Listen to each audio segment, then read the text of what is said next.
so much. There I was, standing in the driveway with my dad. He kept going on and on, talking about safety, and looking back, I honestly can't remember most of what he said. But as I reached out to grab the keys, he clutched them tight. He looked straight into my eyes and repeated this single phrase: "With freedom comes responsibility." Although overused, the saying made me think, as Americans, we have tons of freedoms. But what responsibilities stem from those freedoms? While not formally written, it's easy to see that our founding fathers assigned us implied responsibilities along with our constitutional rights. Our founding fathers undoubtedly would have assumed that Americans in the future would appreciate their rights just as much as Americans had at the time. They would have considered the responsibility of making our own decisions an opportunity, rather than a burden. As Americans today, we pride ourselves in the freedoms that we have, while at the same time lacking true appreciation for them. Of course, you may disagree.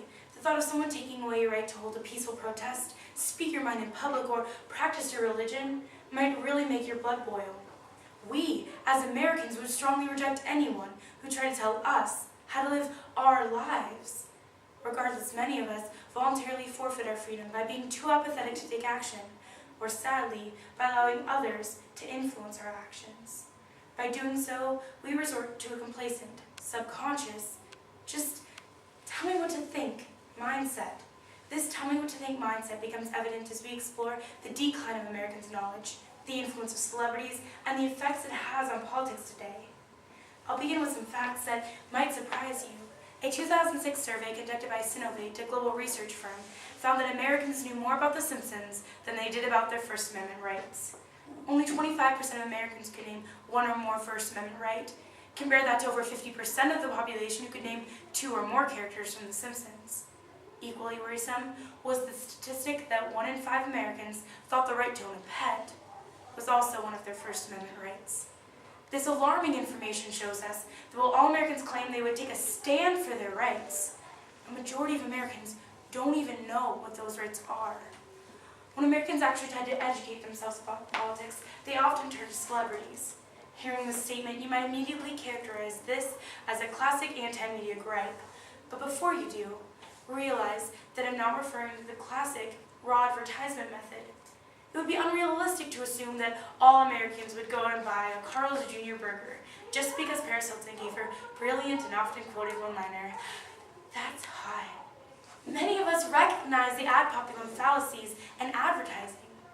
But take a look at the facts and you'll see that the media's use of celebrities has a more gripping effect on more people than you think. While some advertising agencies still use this raw advertising method, many are beginning to realize that it takes more to sell their products than relying on Americans' constant need to identify with celebrities. Like a virus, they're mutating their messages into a more subtle form, relying on studies gathered by Forbes or the Davy Brown Index, which rates celebrities on consumers' willingness to trust them, rather than the public's familiarity with their names. Not surprisingly, Oprah Winfrey ranked #1 on Forbes' 2007 list as the most influential celebrity. Nordstrom spokeswoman Denise Sanders reported bra sales rose 189% after Oprah aired a special, bringing in Nordstrom employees to correctly fit her audience members. Business Week reported restaurant sales from the counter rising $201,000 after Oprah merely mentioned one of their burgers on her show.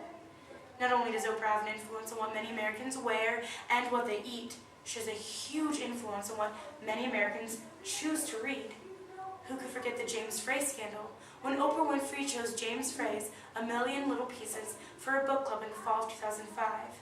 James Frey appeared on her show where he was praised for his heart-wrenching book. He went into great detail describing the authenticity of the tragic events in his life, even bringing Oprah to tears. The book sold a whopping 3.5 million copies before being revealed to be false by the smoking gun 3 months later. James Frey then plummeted into an infamous black hole, sealed by Oprah's public discredit of his actions.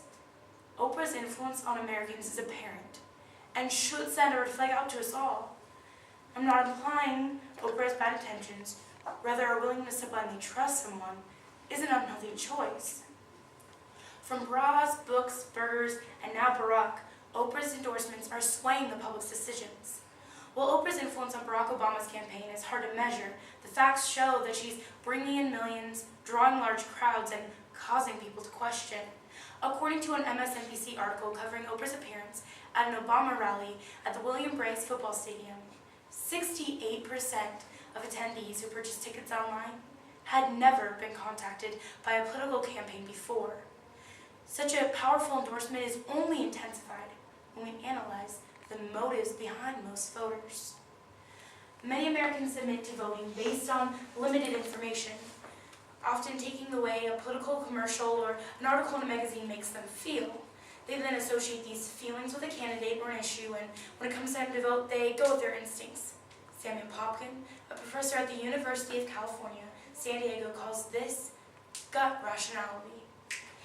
The fact that Americans are using this type of decision-making is extremely alarming when we consider that most of the information Americans receive is directly distributed by biased groups. Many candidates elected into office often turn an apathetic cheek to the core issues, and many of the measures up for our votes are often tagged with hidden restrictions that affect our day-to-day lives. Our reliance on this gut rationality is evident in news headlines today with the war in Iraq.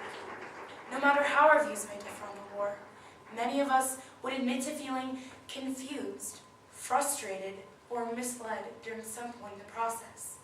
This is primarily because many Americans went with their guts, only to find they were not enough. Studies gathered by the American Assembly found that a majority of Americans believe that Iraq had played a key role in the September 11th attacks, that Iraq directly supported al-Qaeda, and that the majority of foreign nations supported America's invasion of Iraq. These common misconceptions stem from what Americans believe to be facts, based on evidence they thought the United States possessed. However, intelligence agencies denied such proof. Ironically, author Ray Bradbury prognosticated the catastrophic results of political ignorance through his novel Fahrenheit 451, written over 50 years ago.